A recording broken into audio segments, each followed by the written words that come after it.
Hey, so I have very good news for you, very good news for me, and probably for Mike. I think it's neutral. I don't think he's going to care about this at all. Guess who is going on tour again in 2024? Mike Watt? No, why would you care about? No, not at all. Death Cab and Postal Service. Oh. They're going to keep doing the tour.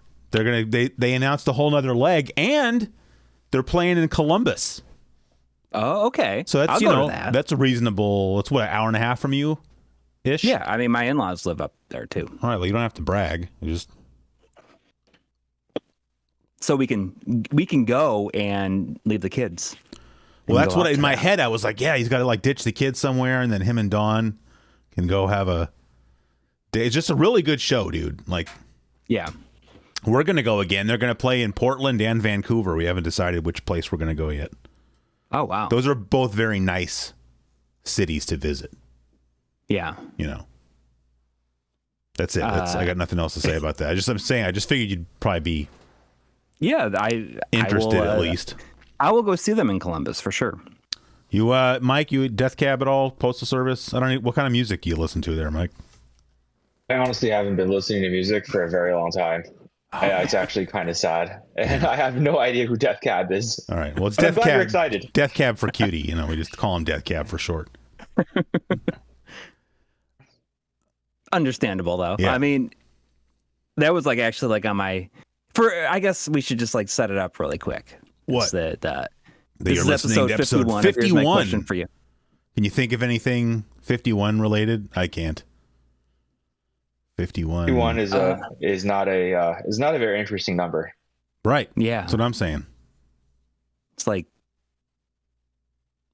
one past like middle age is 45. 40s is like middle age. I don't know. I read something the other day saying that now like 35 is considered middle aged. I mean, what's the average life expectancy, around here? Like isn't it like 76 or something? Like what'd you say, Mike? Yeah, between I feel like 78, 79, something like that, right? So I mean, late 30s, you're middle aged. You don't want to hear that if you're in your late 30s, but 77.28. Wait, did you just look that up? I just looked it up. Oh boy, that would be 38. Sorry, we didn't explain the rules of the show to you there, Mike. You're not allowed to look anything up ever. Oh really? Yeah. All right then. Future reference. I may have neglected to say that. We have just like a. Did you not send him? We have the package we send out to the guest. Did you not send him that? The in the manila folder? Well, yeah, he's supposed to get the T-shirt and the patch and the nothing. The hand cream. You didn't even get the hand cream. Here's my question for you: restorative hand cream with aloe and other natural botanicals. No, I didn't. Anyway, you're listening I'm sorry. You're listening to episode 51 of Here's My Question for You, and today we have special guest Mike. It's Chi, right? Is that how you say it? It's Mike Chi, right? That's right. All right, good. Mike Chi of RetroTink. Is that an LLC? I believe isn't that RetroTink LLC? That is an LLC. Nice. You got to limit your liability. That's what I say to everybody. That's what I would tell my kids if I had any. That's what I always say. Advice in general. Yeah. My Life in Gaming is an LLC. It's an LLC partnership, though. Yeah, I don't have any of that going on. I don't think it does anything for me. And it's very expensive where I live to do that. So it varies by state, it was incorporating. I feel like it was like $1,000 here. But like a one-time thing or every year? No, it's like a one-time thing. Oh yeah, no. Here it's like every year. That's why everybody does it in like Delaware or whatever, I don't know. Like I had a lawyer take care of it, and I paid for it, and then I'm not swimming in. I'm releasing all of my old live streams cash like you are. So, I'm making. That's all done now. I'm making magazine read through loose change over here. But thanks for joining us on this episode, course. Mike. It's I'm glad to be here. Thanks for having me. I was excited. I just got was it yesterday, day before yesterday? I have I think I mentioned this before. I have a standing magazine subscription. Like I go to my local magazine store and they set aside a copy of Retro Gamer for me every month. Just because I don't want to get it in the mail. So I go there every month and I pick up my copy of Retro Gamer, and I was reading through it and I saw an interview with you.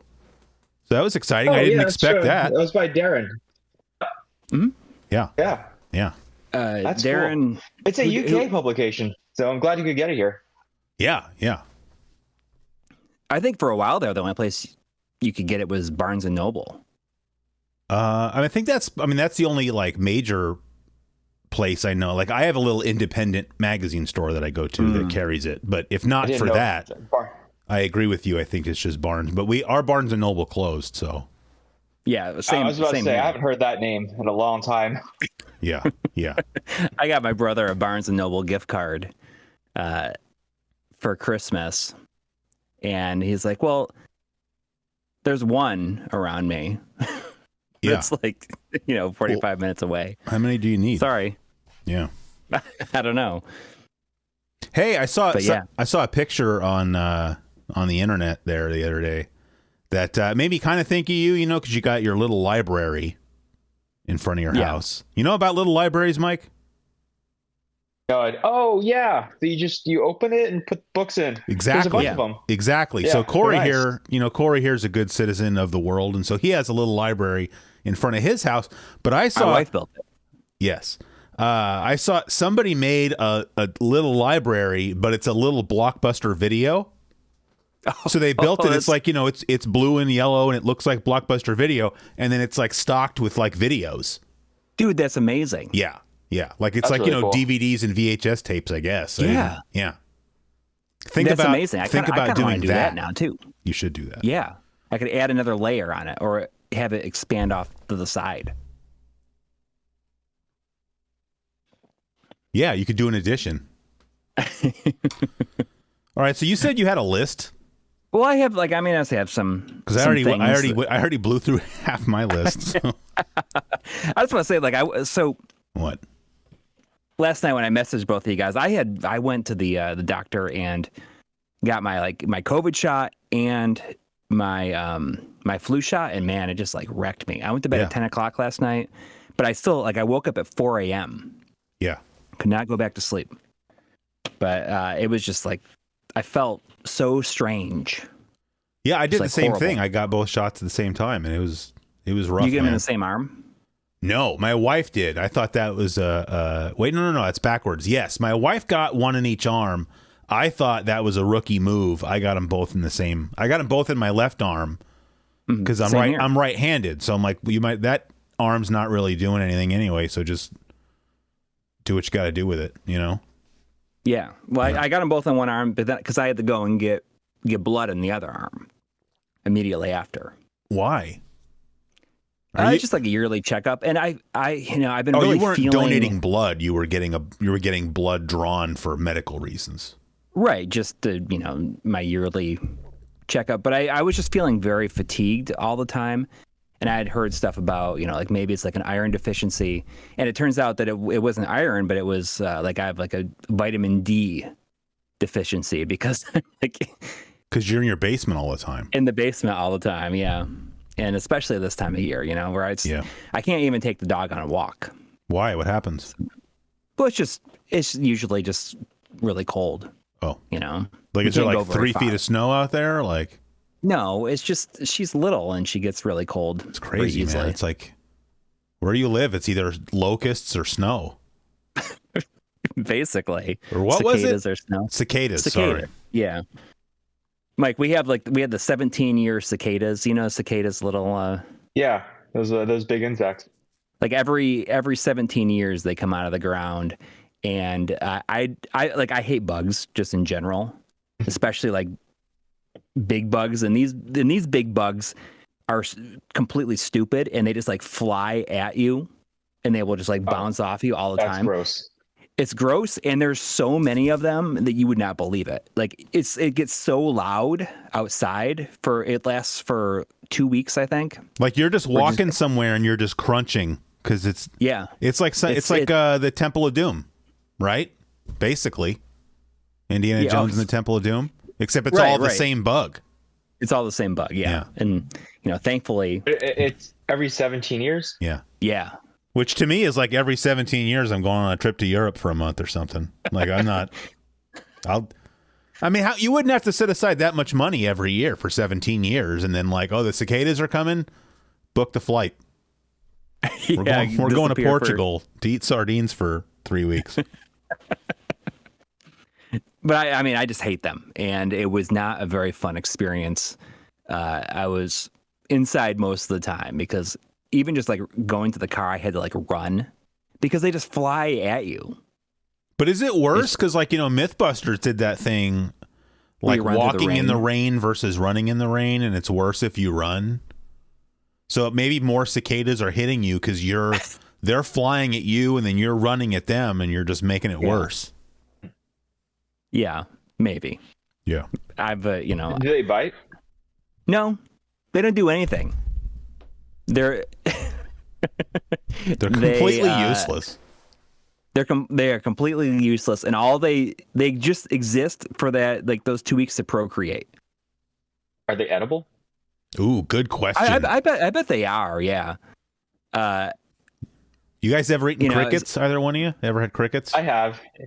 They were kind of tasteless. So you had them unseasoned? Yeah. I noticed someone at work just brought a bag of, I think, fried crickets or something. It was like one of those gag gifts.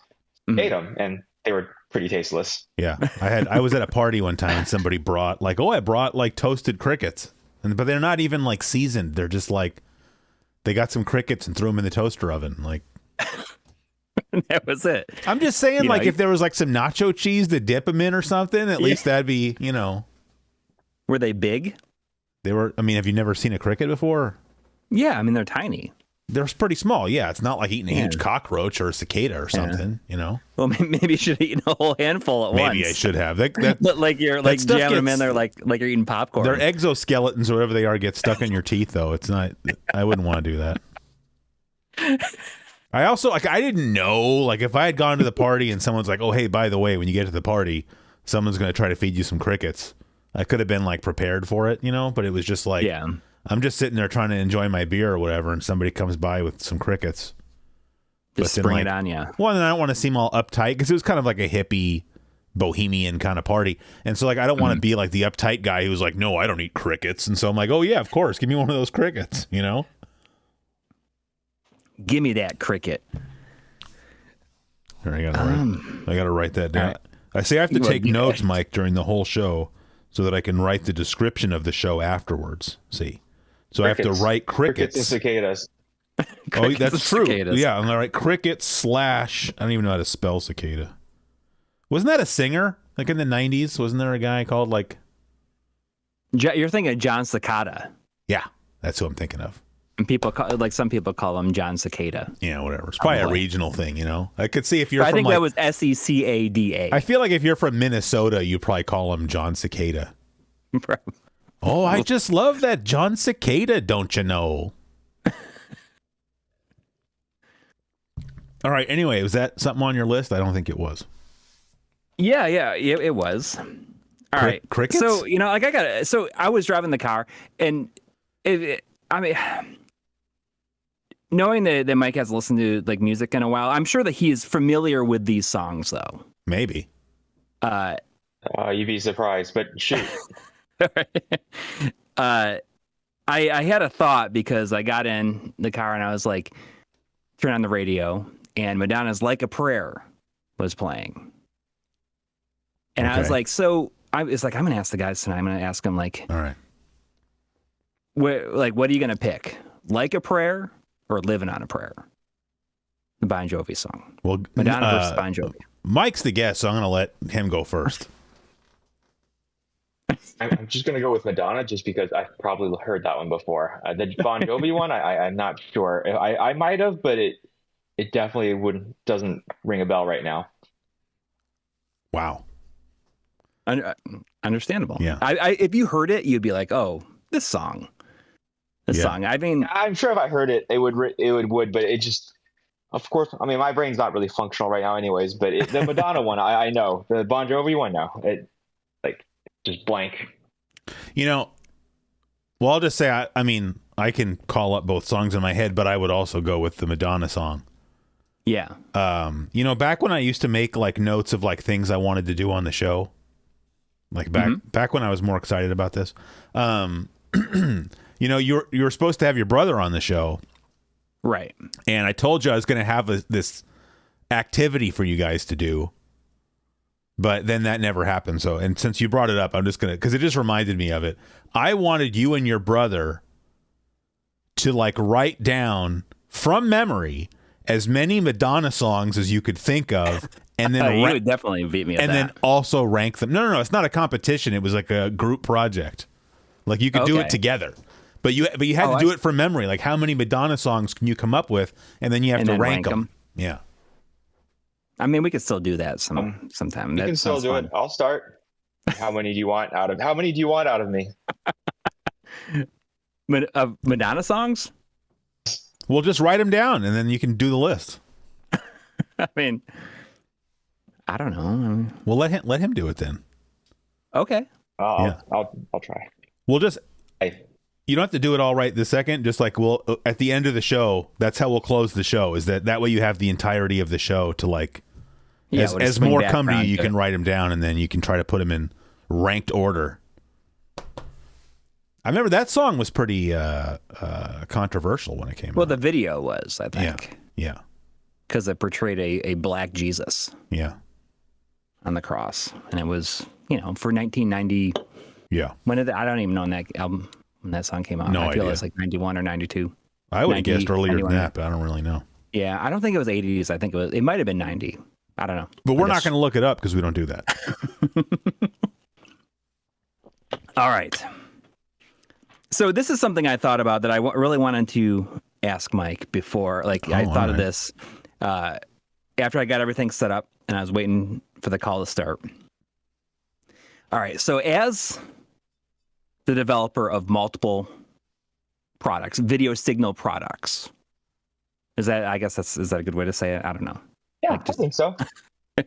What do you think is the single most interesting or fascinating thing that you've learned from making these things?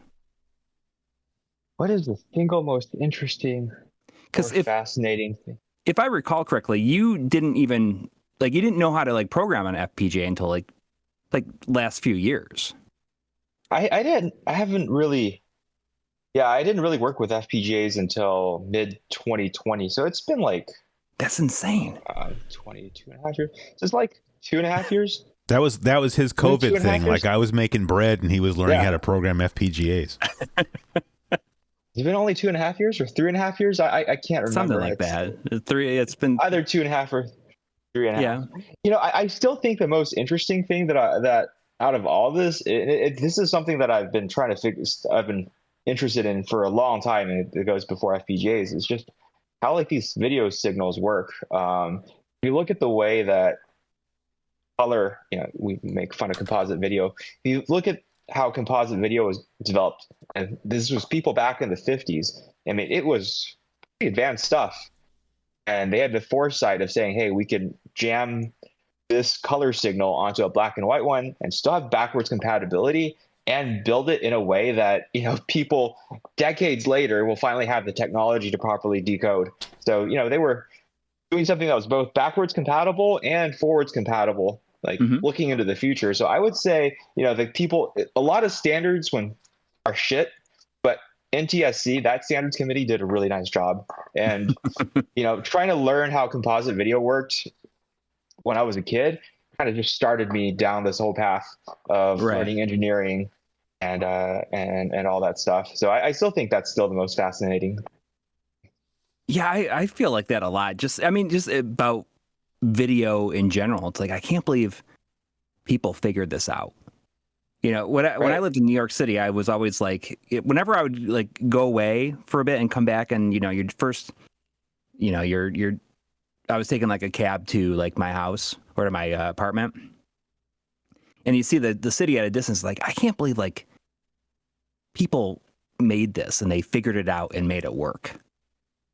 Like, it's unbelievable to me a lot of times, where it's just, you know, things that I guess we take for granted. It's like, oh, this is there. But it's like just the idea of like figuring it out and making it work is crazy.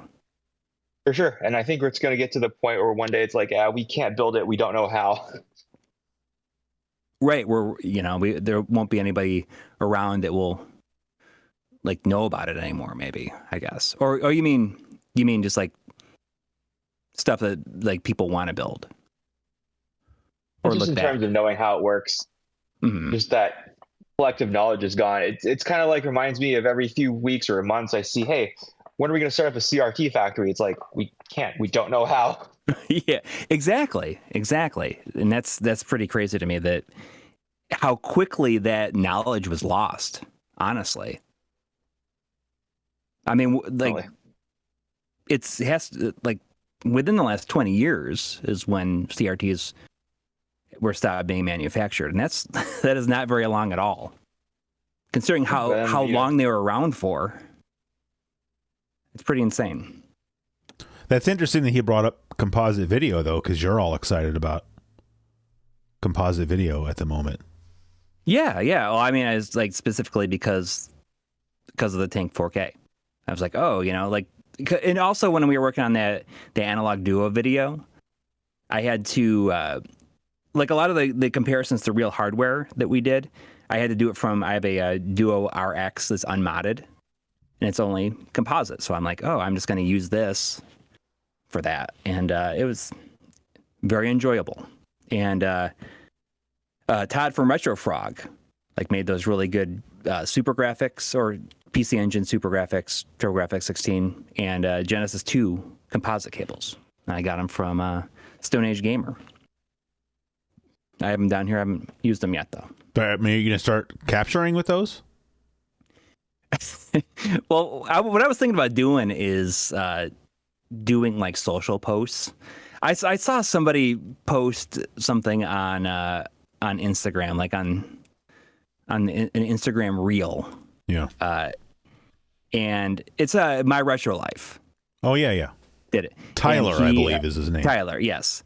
And he has all these old home videos that his dad took. But there's one where it's just like playing the GameCube in 2001. And it was just like a camera pointed at the TV. Yeah.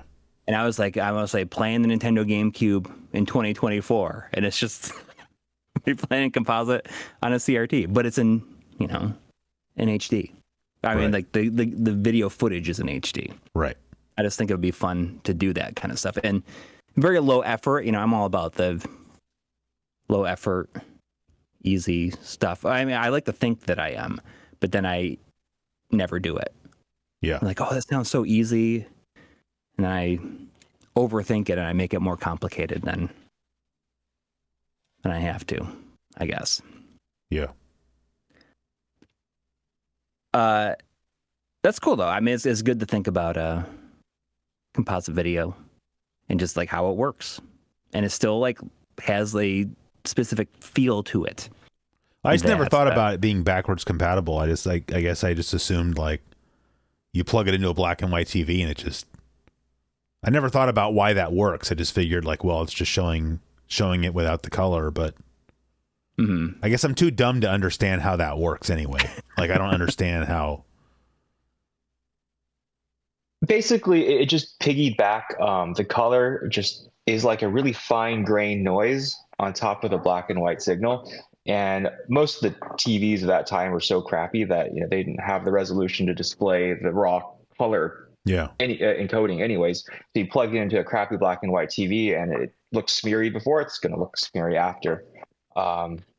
It was but I think that the mandate was no, it has to be backwards compatible, because at that time they were debating whether or not are we just going to do a new system or are we going to try to hack it onto an old one, and they decided they had to make it so that people didn't need to get new sets, because I imagine that even it's very pro-consumer. There was a lot, right. Did you ever either one of you? I'm sure. No, go ahead.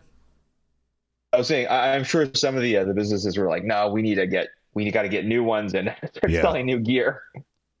Yeah. Although probably not as excited as businesses today would be to be doing that. They just think like, oh, it sounds like such a headache to like have to ramp up and do all this other stuff, get this new stuff running. Did either one of you ever have a black and white TV?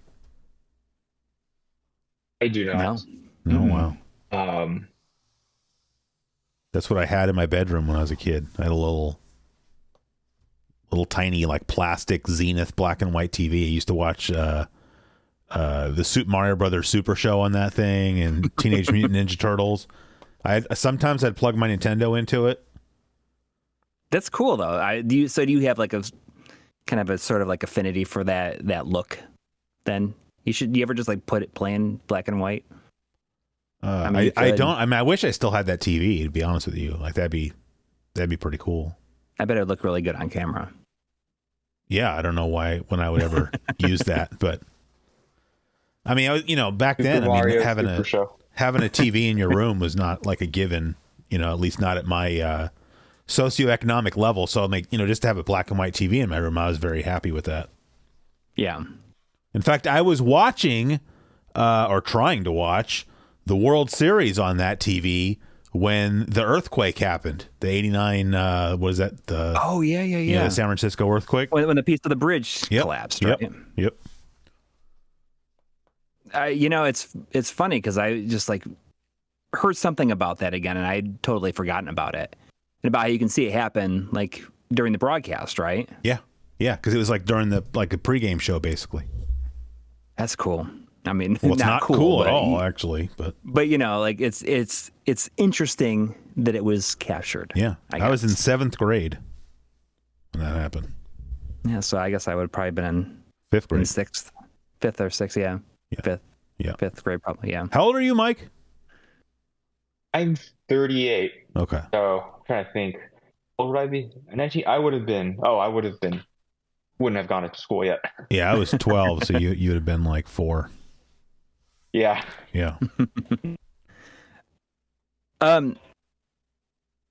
So Mike, you strike me as somebody that probably has extremely good time management skills. Ooh. Not at all. I waste a lot of time. No, but you get so much done. Yeah, you think you don't have good time management skills, but your output says otherwise. You're out in and you're married. You have a little kid. Everything. Some rabbits, perhaps.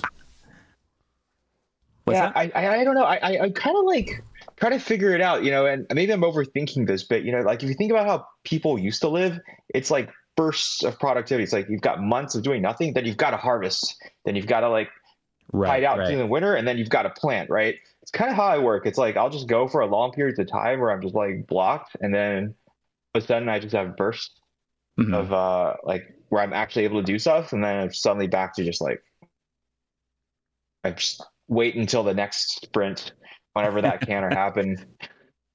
Well, I mean, you're going to be doing this sprint probably for 10 years, honestly. Yeah. And that. It's like more of a marathon, I guess, at this point. But you're going to get to a point where it's like, all right, you probably have already gotten to that point where like sort of to that point where you have a list of features you want to hit, but it's kind of like, all right, so this is in people's hands. They have firmware that works, and now I can like do some of these other side things like on the firmware that are not like a necessity, I guess. Yeah, definitely. And the good thing is, a lot of it's thanks to you guys, is that we were able to flesh out so many bugs before this thing was released. So that helps a lot. I definitely have like huge list of things that I would want to do, and it's just a matter of getting to it. I mean, at this point, I'm just like looking everything I have to do, and I'm just like, I think this is it. I don't think I would be putting out new hardware, because just the new list on stuff that I already have is too much. Well, it's very crazy to me just thinking about how much more complex 4K is than just even 1080p was. There's just like so many other things to consider. And I just like, I don't even understand how you like juggle it all in your head. I mean, you're probably seeing it. Yeah, it was just, Yeah, just bits and pieces at a time. I mean, I think I've been working on this since summer of 2022. Yeah, summer of 2022 now. Mm-hmm. So, just it's just one of those things, and I'm sure you guys have seen it too in stuff that you do. Is like, you just take tiny small steps, and each day doesn't feel like Put a one lot of brick in the change. wall. Then you each come day. back after a year, it's like, a lot has gotten done, and ultimately that's just kind of how you have to do it. You just have to chip things away bit by bit, best you can. Mm-hmm. How many hours a night do you feel like you're sleeping these days? I saw you because you're drinking coffee earlier. I was like, oh, I mean, I don't know. I'm lucky to like get 6. Yeah, I don't know, I mean, 7 maybe if I'm lucky. Yeah. Yeah, especially with the little one. Like that's, you never know, like when you might get woken up, or Yeah, for sure. It's been a change. And then yeah. Oh, go ahead. I was Please, saying, sorry, go ahead. Yeah. So I just had some general questions I could go through, but I'm not sure if do you have any superstitions? Oh, do I have any superstition? Oh, yeah. Sorry, you asking me or Chris? Yeah. Oh, yeah, no, I I'm was just asking you. reacting. That's a good question. That's a good getting to know you question, Yeah, I mean, that's what I was thinking about. I was like, I want to come up with a list of general questions, whenever we have people on. Yeah. That we can be good. You're gonna be like that that asshole James Lipton on the Inside the Actor Studio. What is your favorite word? Anyway, sorry, go ahead. I don't know if this is a great answer, but this is probably the best way I can describe it. It's logically, I don't have any superstitions because I know there's really a rational explanation for everything. But I wish I had I wish I could believe in some superstitions because I feel like sometimes it just makes things easier to comprehend or to digest. Mm-hmm. Is there anything that you just keep around because if you got rid of it, something terrible might happen? So I have my childhood house key on my keychain, and it's been on my keychain my entire since I had keys, right? Or since I had a house key. Probably between 10 and 12 years old, right? And sometimes I think the only reason I'm still alive is because that key is still on that keychain. What if I took that off? I don't think I could do it, for one, but I mean, what if that's the only thing keeping me alive? That's how obsessive compulsive people think. Yeah, but I mean, this is something that does not affect my life at all. It's just. Well, if it ain't broke, don't fix it. That's always a good. Exactly. That's always good advice to live by. So if it's worked so far, right? There's no reason to change it. I mean. But yeah, do I have anything with me? Yeah, not so much. Honestly, I'm trying to just throw more stuff away. Yeah. My ideal existence, honestly, right now, crazy as it sounds, is to just live in a house with nothing. The more stuff you have, the more I'm just I can't handle it. Yeah. I mean, you probably don't even play games for enjoyment at this point at all. Oh, and yeah, it's just that thing. I've been now going back to the Pocket. I think we were talking about the Pocket when I started recording, but yeah, it's the gaming device I got, and I was like, oh shit, this thing's really cool, right? Because I can load up all these cores. I got the Neo Geo core working, got the CPS2 core working, Super Nintendo. I ended up playing a max of 5 minutes every night before I just shut it off. I'm like, I got to do other stuff where I can't focus, and it's really frustrating. It's really frustrating because it's I wish I could just sit there and play, but it never happens, whether it's external factors I do something else, or I'm just I feel like I can't sit there and play even though there's nothing going on. So it's not I would say it's not a very, very pleasant state of mind. Have you ever tried just being depressed? That works for me. I can play games for just hours and hours when that existential dread is just washing over me. The problem is you're too chipper and optimistic. Oh no, I disagree. Not at all. I mean, I hear what you're saying. It's okay, if you're depressed, or I'm just even not even depressed, but I just don't want to do stuff. Here's my problem, like just about me personally, is that I'm fundamentally lazy. So playing games requires too much engagement. I'll just sit there and watch movies. It's easier. I get that. Honestly, scroll on your phone while half watching. Yeah, exactly. Yeah, I get it's that. less work. Yeah. I actually had that conversation at work the other day because somebody was saying something about like, oh, how come you don't like go home and play more games?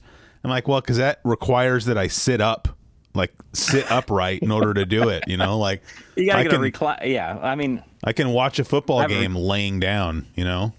Yeah, and you can go in and out of sleep, I suppose, while doing it. Dude, I was so like, what, today's Tuesday, right? Yeah, yesterday was the college national championship game, football.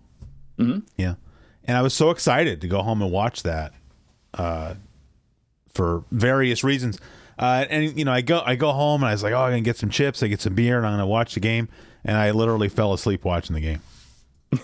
Not because it was boring, but just with chips all over you, and the beer in your hand.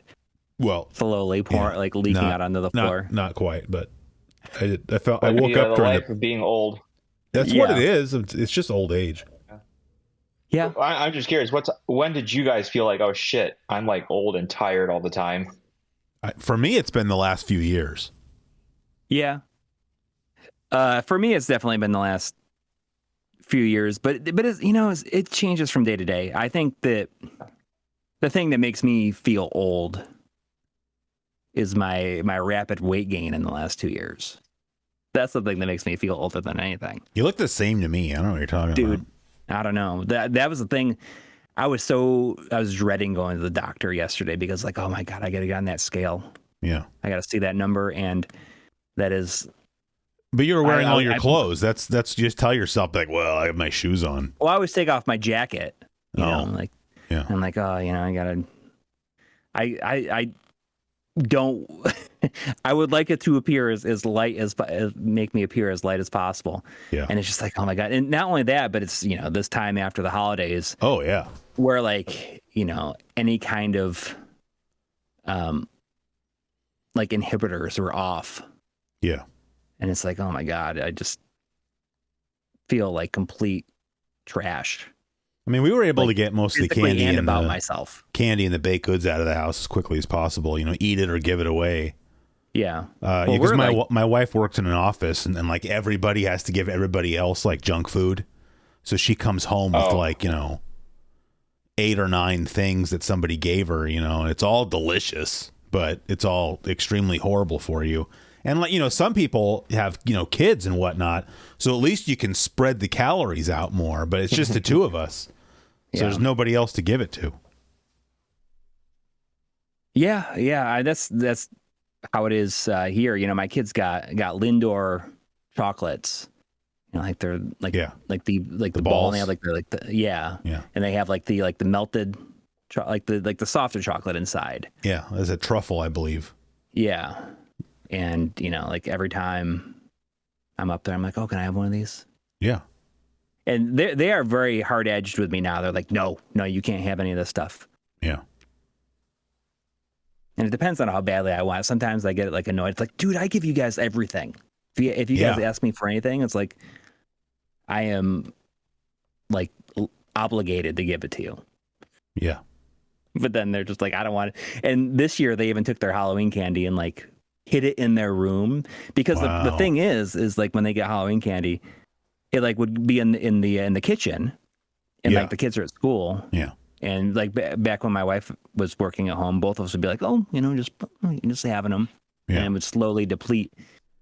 And this year they said, no, we're going to hide it in our room. Wow. In our rooms. That would really make me feel like a piece of crap. I just want to throw that out there. Like, what? If my family had to hide food from me. I know. You know? Yeah. Yeah. It's like, I'm not saying you should feel like a piece of crap. I'm just saying if I were you, I sure would. Yeah. Well, it is what it is. It's just the way it is. Anyway, what's your next question for San Diego's favorite son, Mike Chi, RetroTink LLC? Mike, where'd you go to school at? Where'd you go to college? And I stuff? went to college on the East Coast at Johns Hopkins. Okay, I know the name, but where is it? It's in Baltimore.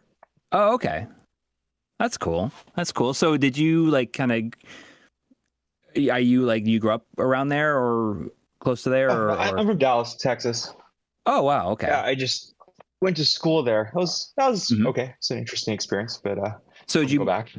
Did you move to San Diego? So that was another thing on my list of questions here of getting to know you questions is this list of questions was supposed to be in the packet you were supposed to get. That was supposed to have it's supposed to have the little here's my question for you chocolates. There was like the little Corey's faces and the little Chris's faces. Yeah, they'll show up in about 6 to 7 business days. Yeah, a little bit late, but it's all right. So how many different places have you lived? I really only lived in. I grew up in Dallas, and then went to school on the East Coast, and then went to grad school in San Diego. So that's how I ended up here, and then I stayed here. UC San Diego, or? Yep. Nice. I've never been to San Diego. Chris, I'm sure you have. Yeah, it's nice. You know. Yeah, a lot less complaints than being in Baltimore. There's that comedian Louis Black, and he had a bit one time where he said like the easiest job in the world is being the weatherman in San Diego. You know, you say, "Oh, what's the weather there, Ed?" Like, weather this week in San Diego, it's gonna be nice. Back to you. Isn't that the whole? It's been raining here though. Wasn't that the whole joke though in Anchorman? Because like Steve Carell, like is that Brick Tamblyn is the weatherman or something like that?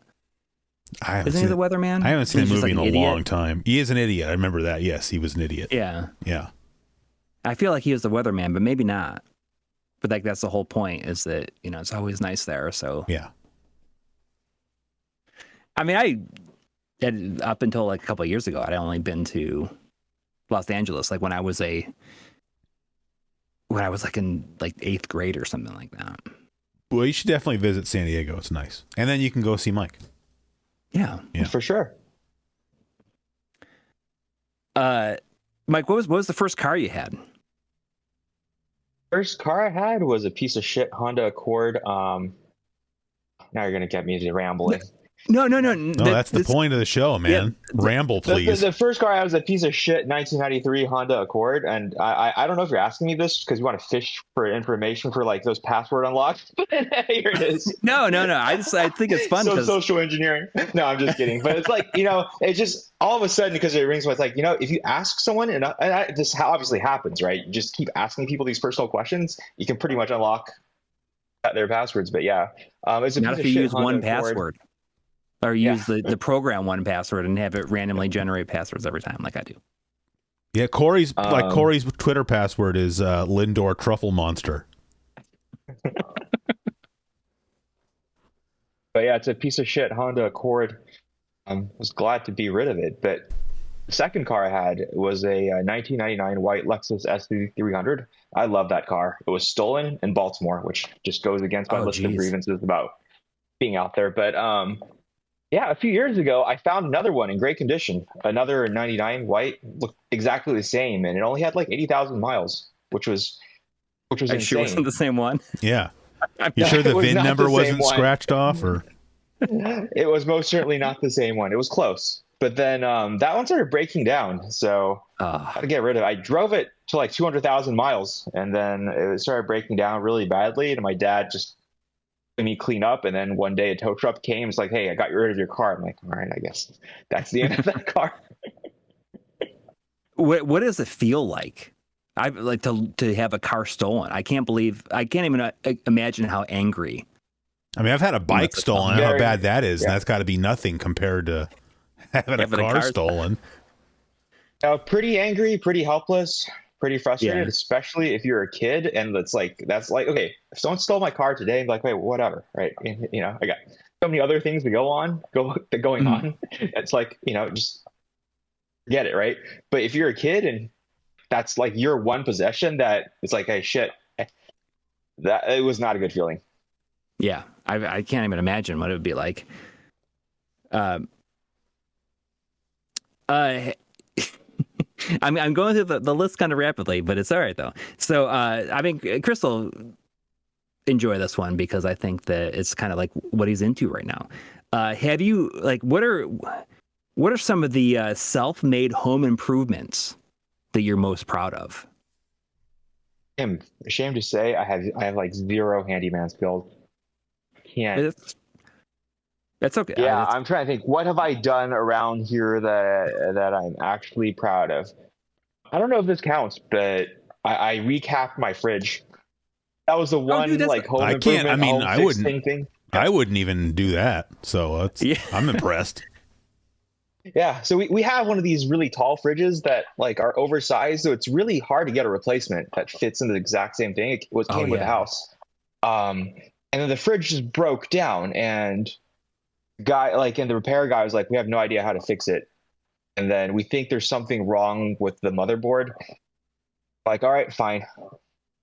Looked up how to disassemble the thing, took out the motherboard, replaced the relays, replaced the caps, put it back in, and started working again. I'm like, all right, that was a shot in the dark, worked, and it was like the one thing in this house I fixed. I mean, I can't even fix the sink. I had to call a plumber because because the faucet wouldn't flow. I fixed the fridge and I was happy. Yeah, that's like far beyond like anything. I mean, that's just different skills because like I can fix a faucet no problem, but no way would I like be messing around with the motherboard of my refrigerator. So yeah, exactly. And it's cool that it was, just this random thing. You thought, well, what could I do to try to do that, to try to fix it, and that's, and it worked. That's amazing. And you're totally right. I mean, I think one of the reasons we've like put off getting any sort of new refrigerator is because finding something that's going to fit exactly in that space that you have for it is like the worst, I'm sure. As somebody who's never bought my own refrigerator. So well, I've got like in my kitchen, like it's got like, the custom cabinetry or whatever put in, and so it's got like a cutout for a fridge, and you're supposed to put like a counter depth refrigerator in there. And if you don't do that, it doesn't like look right. But we didn't do that because when we bought our house, like we spent all of our money on our house, so we just bought like whatever fridge we could afford that would fit in that spot. So it's like a small fridge. And now it's like, we don't like that fridge, but it's like, it works. And so it just feels stupid, like a waste of money to get rid of that fridge and buy a counter depth fridge just so it'll look right. Yeah. It's a huge hassle. Yeah. Same thing with a stove, I guess, at least in our house. Dude, our stove is so stupid. I don't know how this happened, but it has like the little display with the buttons on it and the timer and everything at the top of it. And somehow it got pushed in and like it's like hanging inside of this top of the stove now. It's just like that little touch, like button pushing thing. Yeah. Let me tell you how stupid my stove is. Because that's annoying. So my stove, where the controls are on the back, it's like it's not a touch screen, but it's like a smooth piece of, it's not glass, I guess, but it like the buttons are all, it doesn't have buttons. You know what I'm saying? It must be like membranes or something, but it just looks like this smooth whatever. Induction stove, or is it, what kind of stove is it? Is it like an induction stove? It's a gas stove. Oh, it's a gas. Okay, I see. Oh yeah. So the controls for the burners are not, but all the oven controls are on this thing. The burners still have normal dials or whatever on them. But anyway, so there's a vent underneath the panel. So like, right above the cooking surface of the stove, underneath this control panel thing is like the vent for the oven. And so like you can imagine like hot air comes out of this thing. And so one time I was broiling something. And of course when you have the broiler on, that's like the hot, it's very hot, hotter than normal using an oven. And the hot air coming out of this vent warped the control panel. Oh shit, that's scary. Yeah. Like it got like so hot that it like warped it. And so then we called Maytag and we're like, hey, what the H? And they're like, oh yeah, if you want a new one, it's like $300 new panel. And they're like, but it'll just happen again. It's like bad design. And then the other thing, and that's not even the main thing that pisses me off about that stove. The other thing I guess I don't know if this is a legal thing. I don't know. And I've probably complained about this before, but like I said, it's a gas stove, but it has a valve, like the gas valve, the main gas valve coming into the unit is somehow it's the valve is held open by like a current, electrical current. So if your power goes out, it can't hold the valve open anymore. It shuts the valve off. So if my power goes out, I can't use my stove anymore. And I remember complaining about that one time, and someone's like, no, you just have to use a match to light the flame because you can't use the... And I'm like, no, dude, like it literally shuts the gas off. And like we've had it happen twice during winter storms where we lost power for like 48 hours, and I had to literally use a camping stove on my kitchen counter because I can't use my gas stove because it shuts the gas off because Maytag assumes that people are stupid. Which, to be fair, most people pretty stupid. It's not. I mean, it's not a bad. It's when you design these things, it's assuming that the user is a moron is not a bad thing. Yeah. If you want to minimize your legal liability. Oh yeah, but I wish there was something. I wish I could go in there and like disable that, so that I could still, boil water when I don't have. It just feels stupid that I had to buy a camping stove and have that on my kitchen counter to boil water when there's no electricity, when I have like this fancy gas stove. Yeah. I mean, yeah. All right, what do you got there? What do you got next? I've thought about. I was gonna say, every few months I have an itch to just get like a battery backup system for the house, but then it's like, forget it. We looked into doing that actually. We wanted to get combination like solar panels and a battery backup, just because we've lost power so often during the winter. But well, we got solar panels like a couple of years ago. Yeah. And we had this thing that goes in our electric box called the Sense, where it tells you like how much energy you're using versus like how much you're generating through the panels and everything like that. Yeah. And it's been great. It like tells you like all these like different stats and everything, and you can, see when certain things turn on and how much, you kind of got to go through and manually do a lot of this stuff, like tell it what just turned on. It's like, oh, we think something just turned on. Was it this thing or this thing? And, you eventually over time figure everything out. But my wife called me from work the other day and she was like, oh, our electric bill was twice as much as it normally is. And I'm like, well, let me look at the Sense. And like the Sense stopped working from December 3rd and it started working on December 31st. There's just like nothing in there. It's just like almost the entire month. And it's like, it's not even telling me that nothing was working. I don't know what's going on. Like, it's just. But if you have solar panels, like what's your electricity bill anyway? I mean, as it has been recently, like $20 a month. Oh yeah. Oh wow. Well, I mean, it's good. I mean, and a lot of that's because I got so much crap down here, like using energy all the time. But the kids will always be doing multiple things, like maybe have the TV on and I don't know, doing whatever. I don't know how they do, like how they use so much energy. Yeah. We had somebody come out and do like a audit or whatever to, see like if we could get solar panels and what that would do. And like, it was only going to cut our power bill like in half. Yeah. So it really wasn't worth it. Because I mean, solar panels obviously are extremely expensive. And so like if you did the math, it was going to take a very long time for them to pay themselves off. Because we were still going to be paying a decent size, electricity bill every month. Right. But, I have a weird shaped house and I live in a neighborhood with a lot of old trees. So I think that has a lot to do with it. Yeah. Does that make a lot of shade then? Yeah. Too? Yeah. Okay. See. I mean, I see like people, like when I would visit family down in Florida, I'm like, why doesn't every single person down here have solar panels on top of their house? Yeah. Like and like all the roofs are like basically flat and like perfect for that too. Yeah. So, I don't know.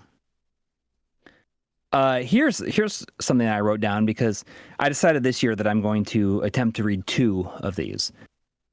Mike, how many physical books do you think you read a year? At this point, close to zero, basically. I mean, I Effectively haven't zero. read a physical book, like Yeah. beginning to end, in probably like 8 years. But maybe you more. explained that on the show that, like, you know, you had a reason for not reading. You mean just what do you mean? Like Well, if I remember correctly, as you had explained it, like your ADD makes it difficult for you to read a book. Yes, very much. So it's not just like, oh, I just don't read books because I'm, you know. Yes, yeah, very much so. It's I find myself like reading the same lines over and over again. Right. I mean, that's not. If I had to do that, I would not enjoy reading books either. Yeah, but I decided like I'm going to really make a specific effort to try to read 2 books, physical books, this year. And that's we'll see how that's that quite goes. A commitment. I know, These but if days, I do it like there's so many distractions. Oh, believe me, I completely understand that. But this is a way to, just set aside time to try to do this. We should tell me what book you're going to read, and I'll read it too, and we can talk about it on the show. I was going to read. William Gibson's Neuromancer, like the very first the first cyberpunk book. Yeah, essentially. Yeah. That was on my list because I started listening to the audiobook for it. I'm like, I just kind of want to read this, because I don't mind audiobooks. Like I'll put those on like every once in a while. Like I feel like we already had this conversation, but I just feel like I would have the exact like opposite problem as you. Like I can read a book and I can be locked into that book, but I think if I tried to listen to an audiobook, I would have to keep rewinding it because my mind would be wandering, Like I'd have a hard time like giving my undivided attention to, the audiobook narrator. Yeah. Well, I would only do it like when I was taking like a long car ride or when I was like, it doesn't matter. I'd be driving in the car and I'd start fantasizing about whatever. Yeah. And I would just quit paying attention. Yeah. I get it though. I get it. Like I just feel. So my point is just like even listening to an audiobook, it requires that you pay attention. It's not. I think some people sort of try to make it seem like, well, audiobooks are if you're too lazy to read a book. But I'm saying like I think it it caters to different needs. Like I have to read a book because you're kind of forced. You got to stare at the page and read. But if I'm just listening, my eyeballs are still going towards other things and, see a spider. Oh, I wonder how old that spider is. What was that spider's parents like? How far away from that web was that spider born? And then you're like, oh my God, what did they just say? That guy just got killed. What happened? I got to rewind it now. How did we get here? Yeah. I mean, I told you about when I drove back to, I don't know if I mentioned on the show, but, a few years ago, I went down to Florida to help my mom. She had knee replacement surgery. And on the way back, I listened to the audiobook of 1984. I don't think you talked about that on the show. Okay. I was like depressed for like weeks. Oh yeah. That is not a fun read. Was that the first time you went through the book? Yeah. I had never read it. And, oh, wow. It like really messed me up. It's like really good, but it's like, like the whole time I'm like, so they're gonna fight back and they're gonna be okay, right? And like the whole point is that they're not. Yeah. And it really messed me up for like several weeks. It was very good. I really want to like this. I tried to like watch some of the movie that came out. I think it's like William Hurt was in that. And I was like, I can't do it. I don't want to go through it again. It's interesting because like the last 2 books I read 2 books back to back on the Holocaust, and like now I gotta take a break from reading books. Like like those 2 just like they just I don't want to say mess me up, but I thought I knew everything there was to know. I learned a lot of new information, and none of it was good. And so it's like I'm going to stop reading for a while. Take a little break. But 1984 is very good. It's very good. But Yeah, that guy. I don't even remember what the author's name is now anymore. George Orwell. Yeah. George, of course, George Orwellian. Yeah, I mean, he's got he understands how these things work, and in a lot of ways he's ahead of his time. Yeah. And there's so much stuff in there that it just makes everything feel like so futile. Like, but apparently, like in the appendix or something like that, it alludes to that eventually, like the government did fall, which is kind of interesting. But you get no real relief from that at the end. But yeah, it was messed me up. All right, so what do we got here? Do you Mike, do you have any like signature meals that you like to cook? Oh, yeah. Oh, I can't cook. I'm incompetent at cooking. I can make soup and eggs. Yeah, I was about to say I can put like dishes and cut beef. I have to buy the beef cut though. That's the thing. I'm not cutting the beef. Put the two, and I can make like a soup, and that's about the extent of my cooking. My wife is very good at cooking, and like I think that anytime she asks me like, "Oh, can you make this thing that I'm telling you to make?" I'm like always so nervous about messing it up. I'm like, the other day I had to send her a message. I was like, how do I make rice in the Instapot? And like literally you put like 1 cup of rice, 1 cup of water, put on the lid and press the rice button and come back 12 minutes later. Only 12 minutes. That's pretty good. Dude, the Instapot's kind of amazing. You got to wait a long time. That's the Insta part of the Instapot. Yeah, it's like a pressure cooker. Yeah. And it's kind of amazing how quickly it works. So you can put like chicken and stuff in there. Not me. I mean, you can put a live chicken in the Instapot, press a button, and it'll come out, butchered, feathered, and perfectly rotisseried. See, for me, a big thing about cooking is I'm just not a fan of handling raw meat. I get that. That's not my favorite. It freaks me out. I mean, I do it obviously, but I'm not like excited. I wash my hands like a lot if I'm handling raw meat.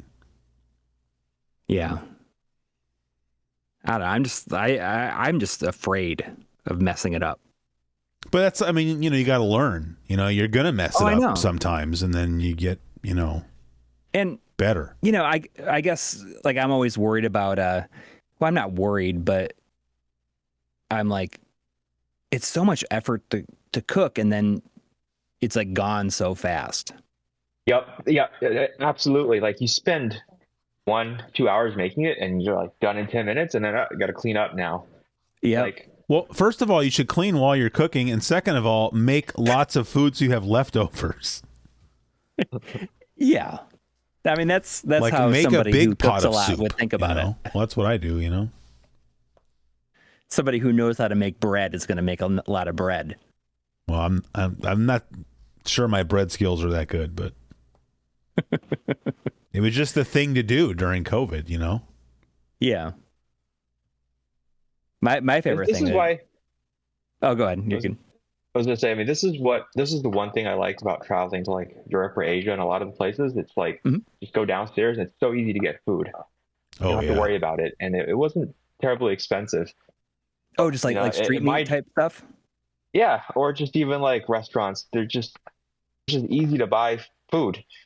Versus here, it's like after a certain hour, there's no food. Right. You got to drive to go anywhere. It's just, or you've got to go to fast food, and it sucks. So, yeah, my dream is to just be somewhere where you can just get food. You can get food all the time. I mean, now these days you can probably do like Uber Eats or DoorDash or whatever and get stuff delivered whenever. But I think what he's saying is a lot of restaurants close early these days. Yeah, they close and you can't get it, and so or like. Well, I was getting new breakfast tires. Is always painful sometimes. And breakfast is the best meal of the day. But it is the best meal. I don't know if you can see it behind me. I just dusted off this box of Christmas Crunch. It's probably blurry, but that's an empty box of Christmas Crunch right there. It's family size too. Hey, in my defense, that was the only size available at the store. No, But there's nothing wrong with that. I wasn't complaining or like anything. cereal is my favorite thing. Oh yeah. If I could eat cereal for every meal every day, I would. But you could. You're an adult. I could, but that's like so much sugar. Even like Well, you could buy like. Sometimes I have you can eat K healthy. In the morning. It doesn't. Don't you like grape nuts? Gotta nuts? get that high fiber, no sugar shit. Yeah. Didn't we talk about that one time? Aren't you a fan of grape nuts? I'm not a fan of grape nuts. That's not what I remember you saying. I remember you were like caping pretty hard for grape nuts. It was like one of the first 10 episodes, I think. No, I was like a talking serious about how grape nut there was a grape stan. nut shortage during the pandemic. Good. Stuff's horrible. I know, but when we're like in our 60s, that's when I think when the ability to enjoy grape nuts kicks in. No, when I'm in my 60s and I'm close to death, I'm going to eat whatever I want. I don't know what a grape nut is. I'll tell you this much. There's no grapes and no nuts, whatever it is. It's neither of those things because those would both be better than what grape nuts are. Hey, Mike, since we're talking about cereal, what are your top 3 breakfast cereals? Breakfast cereals. I'm trying to think. I know this. Okay, here's the problem. I haven't had cereal in a long time, but I definitely have 3 favorite cereals, and I'm drawing a blank. Cinnamon Toast Crunch is one of them. Oh, that's a very good one. That's one thing yes. It's one of them. Just one thing from Trader Joe that has like a bird on it, a puffin or something. Oh yeah, puffins. They're called puffins. Yeah, the puffins. I like those. And aren't they? I think don't puffins come in a regular and a peanut butter? Probably. I like the peanut butter puffins. Yeah. So basically like Captain Crunch, kind of. Yeah. Like the Trader Joe's version of Captain Although Crunch. I think puffins are made with rice. Okay. Captain Crunch is corn and oats. Oh. And then there's there's this one. Yeah, Raisin Oat Bran. Oh. That's when he wants to go healthy, see? Yeah. Try to go healthy. That stuff is still loaded with sugar, though. Oh, yeah, it all is. Oh, yeah. Yeah, but the brand cereal, man, that fiber possibly constipate you. The first time you have it, you're just like, oh, you're not going to be able to poop that next day. If you have some like total, like whole grain total. I was just going to say, I was just eyeballing Total at the store the other day. I almost bought some. But then it reminded me, I don't know if you remember that Saturday Night Live satire commercial, Colon Blow. Yeah. And then there was the Super Colon Blow.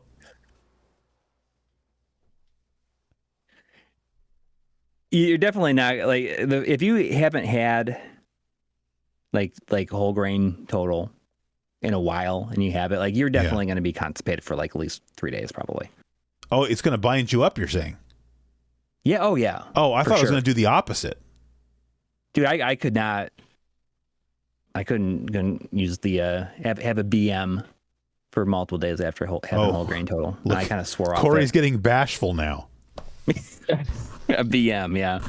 The last 2 episodes, he signed off by saying, "I got to go take a shit," but now all of a sudden we're talking about BMs. Yeah. I got to go to the WC and have a BM. I got to go to the loo. Yeah. All right. So can Mike, I just say while you're asking him all these questions, I got to say, Mike, I really don't think you're working on that Madonna list over there. I'm done with my list. I've got, you already talked. I don't think Like a Prayer counts, but that was on the list. Well, So it does count because you got to rank 4. It. All right. Well, that's right. Just don't forget, we still got some time yet, but don't neglect Madonna. She doesn't like that. Yeah. Don't forget about. Hey, zip it. All right. Mike, how many streaming services? Oh, that's a good question. Are you subscribed to? Yeah, currently. I think you're impressed with the caliber of these questions. These are some good questions. I like this. Does Pirate Bay count? No, it does. It counts. I think right now I haven't watched Netflix in a while. I don't think I'm subscribed to that. Here's the thing. think this is true for a lot of people. You have stuff and you just forget you're even paying for it. Well, sucks, but that's their business model. That's the move Yeah. for like that's the move for like every subscription-based business these days, which is like most of the stuff. Like you just, I've had a Planet Fitness subscription for at least 5 years, and I've gone like one of those years. And the thing is they make you go in there if you want to quit. You can't do it through the app. Yeah. You got to go in there. And they get some super hot chick. Yes. Exactly. You have to tell her you want to cancel. Yeah. I mean, I'm like, look at me. Yeah. I'm like, I'm not benefiting from having this on my credit card every month. $10 a month is not working for me because I'm not going.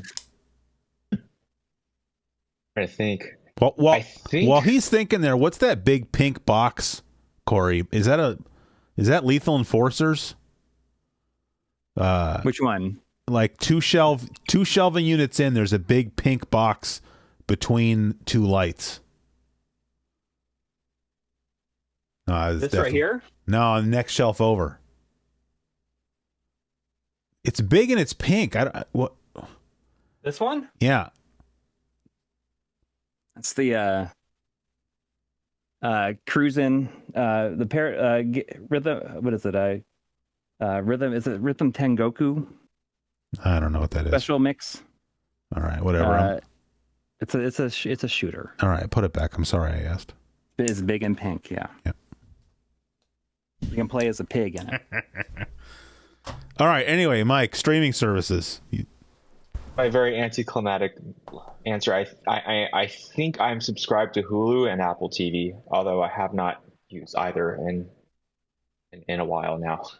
Mm-hmm. That's true. I'm paying for Apple TV. I can't remember the last thing. I think my wife's been watching something on there though. Well, it's all in the Apple One, which is like $10 a month. Oh yeah. Like we get like the cloud because now that my daughter has a phone, we needed like the additional Apple like cloud storage for like all the photos and videos. I have that. I pay for Apple whatever. I pay for some storage space online, and then I have Apple TV, but I don't want Apple Music.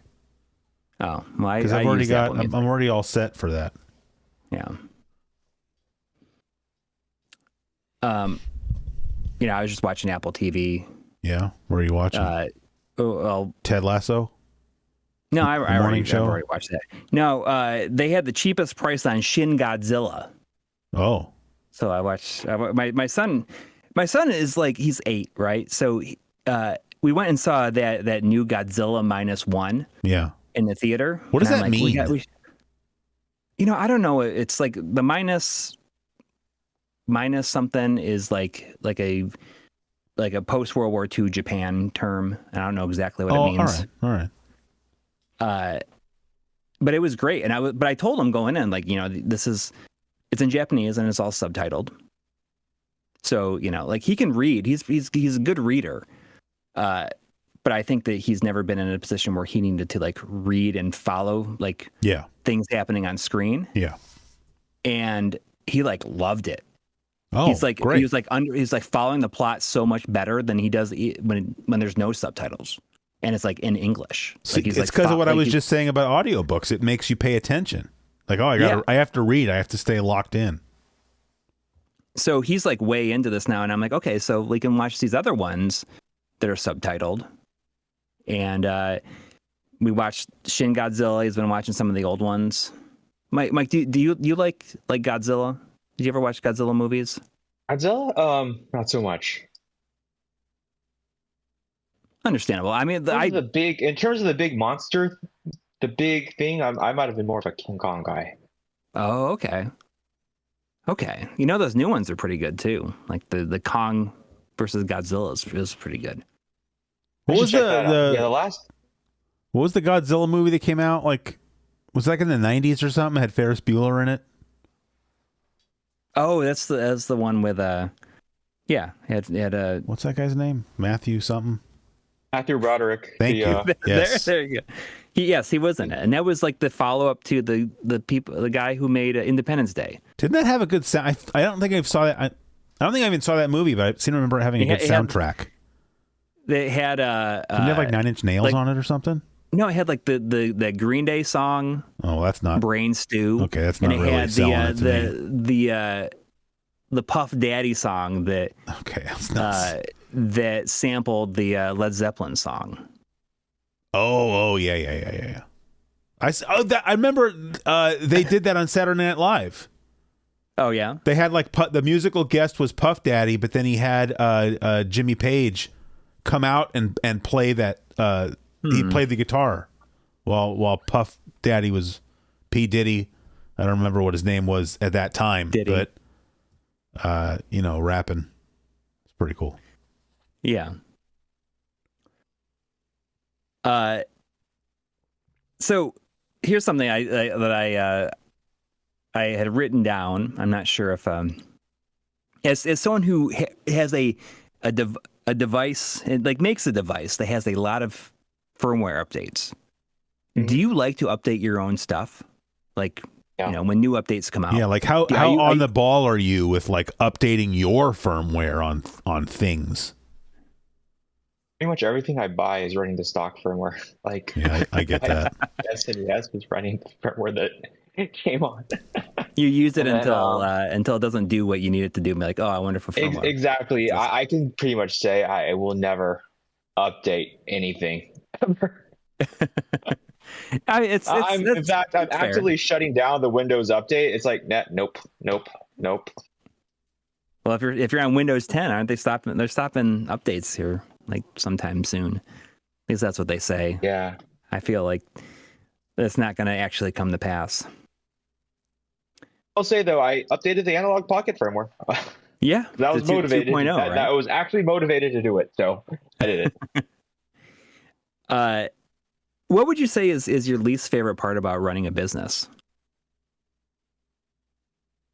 Least favorite part of running taxes? Honestly, just like the various overhead stuff, like filing your state taxes or state sales taxes, like all these stupid bureaucratic crap that just gets stuck doing. Yeah. It's a time suck and a time waster, and it's depressing. And then like it's a day late, so the state of California charges a 6% penalty. They're a bunch of bandits. Yeah. Oh, geez. I mean, I definitely spend more time doing my taxes for the show than doing my personal taxes. Yeah. Easily. I mean, I just started paying somebody to do it. But like for me, it's all the crap I have to, like, I have a whole envelope full of receipts and whatnot every year. Yeah. For all the things I have to write off, Mm-hmm. It's painful. Very painful. It's not very fun. The accounting sucks. Yeah. And to think that there's people out there that's what they do for their job because they like it. My initials are CPA. I don't know if you knew that. You should have been Well, that's what I'm saying. Like I should have been an accountant. Yeah. CPA. Right. CPA squared. That'd be my business name. I think I might be almost out here. Mike, how do you feel about camping? Do you like camping? When I was younger, when I was a kid, it was fun. So I don't know if you guys are in Boy Scouts, but I was in Boy Scouts. Mm-hmm. First went camping.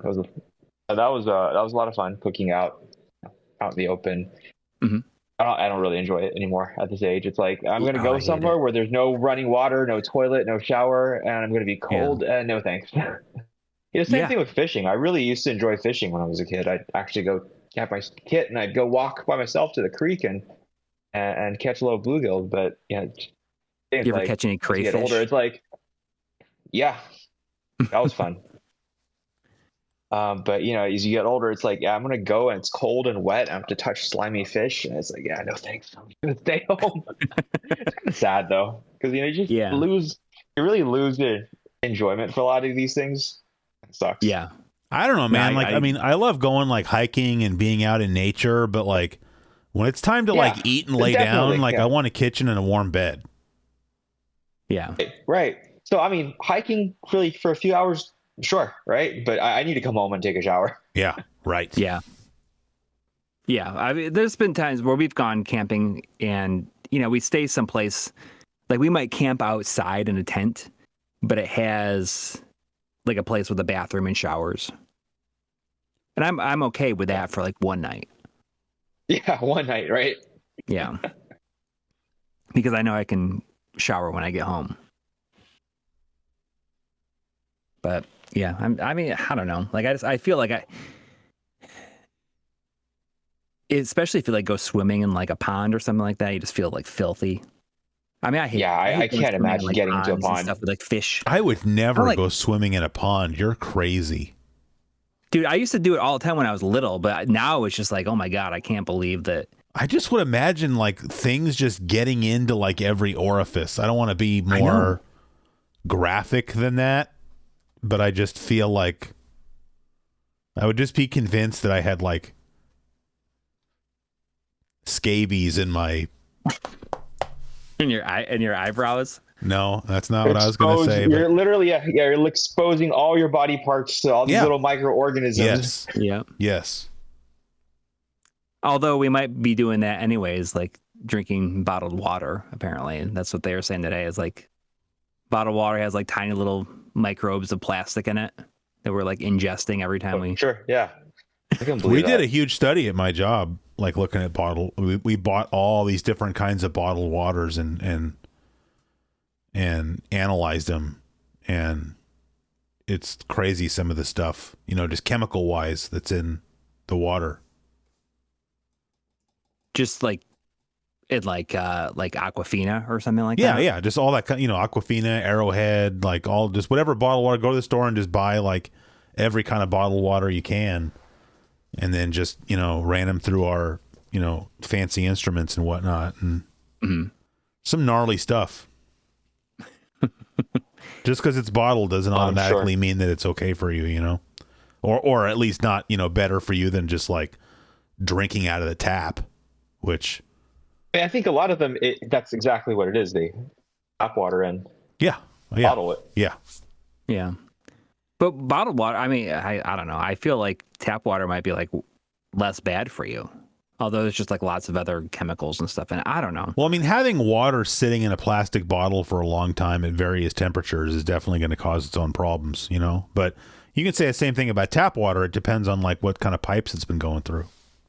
Yeah. I took a whole class. I'm not going to bore people. I took a whole class on that in college that, in grad school, actually, that stuff you would not think about as far as like the chemistry that's happening in like the pipes between like the water source and it coming out of your faucet.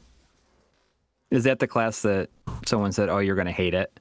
Oh, the BJ class? No, that was a different class.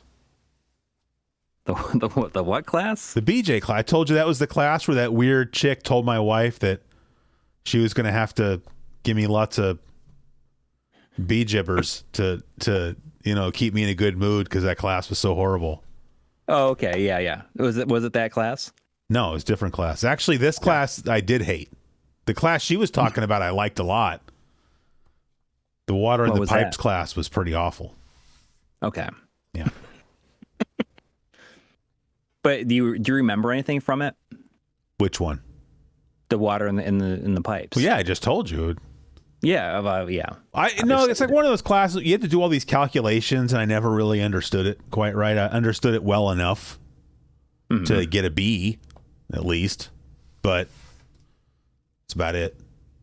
I don't know why I took it. I asked my advisor. I was like, I need to take one more class. What do you think I should take? And I thought he was going to tell me like some class where I was going to like learn stuff that would be useful for my degree. And he's like, oh, you should take the class I'm teaching next quarter. And I didn't even question it. I was like, oh yeah, no problem. I'll take that. I took it. And it was like, it's inorganic chemistry. And I'm like, I'm not an inorganic chemist. Why did you tell me to take this class? But I don't want to question them. So I just took the class. But then I didn't do that well in it because I didn't understand it. And then that's just like that much more embarrassing because I took the class from my own advisor instead of some other rando.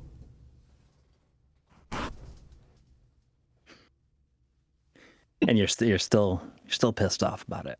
I'm not pissed. It's fine. The last one I got here. Yeah. Is which camp are you gonna fall into? Mortal Kombat or Street Fighter?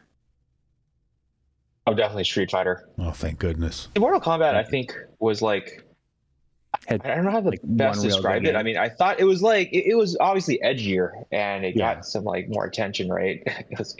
But I think the graphics and the gameplay of Street Fighter aged better. Yeah, and it continues that. It continues to. I mean, I don't know. I guess they're both like And in very my opinion, distinct has a much styles, better though. soundtrack. Wait, does? Street Fighter, in my opinion, has Yeah. a much Oh, better yeah. soundtrack. 100%. Yeah, you know, I 100%. really think Mortal Kombat was just some guys thinking like, hey, how can we get away with something with a lot of shock factor Yeah. and kind of try to rip off the plot to Enter the Dragon and stick this in a video game. We're going to get angry comments now, by the way, because of that. Or whatever. Yeah. Mortal Kombat fanboys are militant. Yeah. I learned that the hard way. They're almost as militant as the Limp Bizkit. Oh my God! Yeah, we got.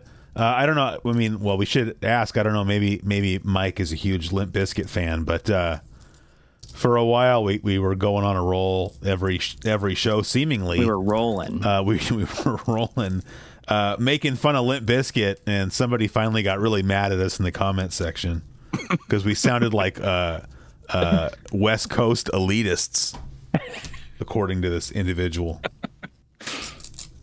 Because he was obviously a Limp Bizkit fan. Yeah. And you're like, Corey lives in Kentucky. Well, I didn't tell him that because I didn't want to. Yeah. I don't want to dox you. Yeah.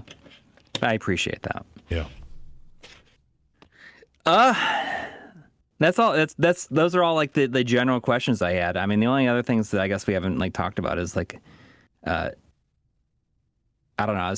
So earlier today, John Lenneman from Digital Foundry sent me a video and says, check this out. And it was on the Twitter of like on Retro Gamer's Twitter, I think. The magazine, Retro Gamer, the magazine. It might not have been the magazine. It might have been like just had the Retro Gamer in the name. Do you need a minute to get your story straight? No, I'm not. Okay. I'm not gonna. But anyways, what it was a excerpt from one of their like Digital Foundry directs, where it's just like a conversation between, like probably 3 people, like on the Digital Foundry team, and it was dubbed into Spanish, but it was using AI, and the Spanish speaking voice sounded like each person. Wow. Does that? I mean, you understand? Yeah. And it got me thinking about like, oh, you know, like AI is like, it's crazy, but also, you know, like everything we've ever heard is like, oh, AI is going to, you know, like take over all the computers, and build robots and kill humanity. But so it sounds like what I should do to get ahead of this is I need to like make another YouTube channel, you know, Classic Gaming Quarterly and Espanol or whatever. And I should use AI to and see if you can make your voice. But I'm saying I should do it so before somebody else does it.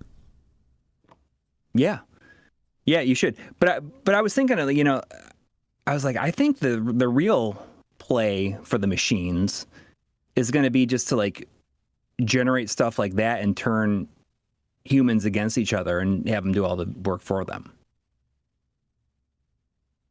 Yeah. By making it sound like people are saying certain things when they're not. Oh, that's definitely going to happen. Definitely. Yeah. It's already happening. Yeah. But it's just it's just people doing it. Doesn't originate from. Yeah, but when the machines become sentient, you know, like once it's self-aware, that's what it's going to do. It's going to be pushing this stuff out that so fast, and every day we're going to think that every single one of our friends like doesn't like us anymore, and it's just like, well, jokes on the machines. I already think my friends secretly don't like me. I'm at the point where I just don't believe anything I read online from a news outlet, and certainly just scrolling through Twitter or whatever. I just automatically assume everything's fake. Every message is fake. Every image is fake. Yeah, it becomes if you're questioning it like that, then the machines have already won. Yeah. And I was just like thinking, like I was reading about that, and I was thinking, like because apparently Duolingo, like a translation company, like laid off a whole bunch of their translators today. Oh yeah, I read about that because they're going to have AI do it instead. Yeah. Yeah. And they just kept a couple of people on to read what the AI is doing to make sure that it sounds right enough. Yeah. Well, I mean, I don't use Duolingo anyway, so. Yeah. There ain't no getting off this train we're on. Yeah. As Barrett would say. Barrett from Yeah. Final Hey, Fantasy I've got some major news that I waited 90 minutes to talk about. Hit me. Yeah, I was finally able to have to try Krispy Krunchy chicken. I don't know. I'm not sure. We what talked about this. Krispy that's good Krunchy. stuff. Yeah, we talked about this, and then Try was going on and on about it because he loves it. Well, he's like the fried chicken guy. Yeah, I know, but I'm saying you were there for the conversation. Oh, I don't remember it. Well, then thanks. Took the wind out of my sails. Well, tell me about it. What was it? Well, it's just like here. I mean, apparently where he lives, like they have Krispy Krunchy restaurants, but like here, it's like in a gas station. But I mean, to me, it's like, you're stopping at a gas station, you can go in there and get a bag of chips, or hey, you want some fried chicken? Well, obviously, I want the fried chicken. So, how many do you guys have over there? What do you mean? How many Krispy Krunchy chicken locations do you guys have? That I know of, just one. Okay, yeah. We had two. One of them, the gas station quit selling Krispy Krunchy, but now we have a different gas station that's the local Krispy Krunchy dealer. But my wife and I had just gone hiking. We were coming back from hiking, and I was hungry and in need of salt. And so I was like, I'm going to stop at this gas station and get some. I forgot. I had something in my mind I was going to stop and get, like Cheez-Its or something. I forgot what. But then we pulled up and I saw the Krispy Krunchy sign, and I was just like, oh, it's on. So I just got the tendies just because I don't want to eat bone-in chicken while I'm driving home in the car. But then they have potato wedges, which that's very exciting. I love potato wedges. Those were better than the chicken, I thought, and the chicken was good. It was salty, but, all fried chicken is salty. Yeah. Yeah. I was a lot more excited to talk about this until you don't even remember us talking about it previously. I don't remember the conversation. Sorry. Yeah, that's fine. I mean, they got me thinking though. That's another question I added to my future list. So if you're like you're in a car for 8 hours, you're driving from one place to another. You stop at a gas station. What are you grabbing to snack on when you're driving? The last time, I'm trying to think. The only recollection I have of a long drive and snacks was driving through Florida on a business trip, and I was eating a pack of boiled peanuts, which was a huge mess. Oh, it was good. Dude, I've never had boiled peanuts. You can't get them around here. I really want some. They sound delicious. You might, if there's like a Asian grocery store or maybe like a Vietnamese grocery store, they'll probably have it. All right, we have lots of Asian grocery stores around here, so I'll check. They might have something similar, but okay. Yeah, I was driving through Florida, and like at the gas station, there's like this huge vat of boiled peanuts. I'm like, all right, sign me up. Wow. It was like, did it come in like a big paper sleeve? Yeah, like how do they oil steaming? It was like in a big styrofoam cup, and it was it was steaming hot. It was delicious. I bet that sounds really good. Have either of you guys ever gone into a gas station that had a big jar of pig's feet? You ever see that? No, that sounds a bit freaky. I feel like I've seen that before, but it never registered in my mind what it was. Wow. I used to have a job. This was way back in the day, like in the 90s. I used to have this job where across the street was, it's not in a good neighborhood. Across the street was like a pretty seedy convenience store or whatever. And I'd go in there every day to buy packs of cigarettes. And like right front and center at the counter was this big ass jar of pickled pig's feet. But I never partook. Yeah. I'd get my cigarettes and a Gatorade and get the hell out of there, Yeah.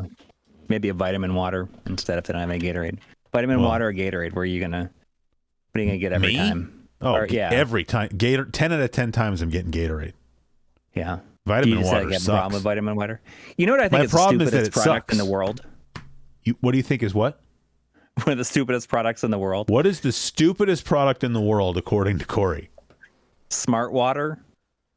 Well, it's just water. What's stupid about that? It's a stupid name, but I mean, it's just bottled water. I know it is, but it's just like, don't they say like, oh, it's got certain things in it to like? Do they? I don't know. I think it's got I think you just put some sugar or some flavoring, some artificial flavoring, and some vitamins. Yeah. I mean, I would agree. It's definitely not. There's not much smarts about it. It doesn't. I mean, I don't know. Other people may like it, but I didn't find it particularly appealing. It tasted artificial.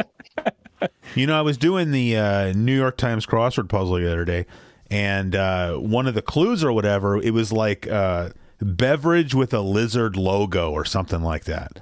And the answer, because I remember I used to drink these, is the tea. That Sobe or Sobe, Sobe. Yes. Because they used to have this one. It looked like milk. It was like, I think it was like a coconut, maybe like some kind of pina colada thing or something. It was really good. But they haven't made that in like a really long time, I don't think. It just kind of disappeared. Yeah. Kind of like Snapple disappeared. Like, what happened to Snapple? I thought Snapple was still around. I think I haven't seen it, and I can't even tell you last time I saw it. Yeah, I don't know. It's not the kind of thing I'm probably buying, Snapple. But I mean, I remember back like when we were younger, like that kiwi strawberry Snapple was like extremely popular. Yeah. I don't like kiwis. Those things freak me out. They look like hairy bull testicles, like that's the point. You know what movie I watched the other day? I watched Funny Farm because it was just Chevy Chase. Yeah, that's Chevy Chase's favorite movie of his.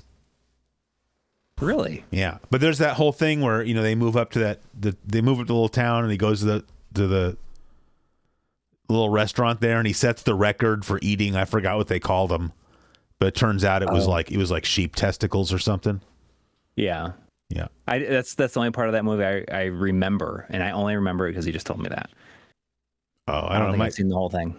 Oh, well, it's on. Yeah, of course. I forgot which service it's on. I think it was on like Max or something, so I didn't have to pay for it. But hey, speaking of Max, formerly known as HBO Max, my wife and I have been watching. I mean, we still have a long ways to go, but we've been working our way through all of the Studio Ghibli movies. Okay.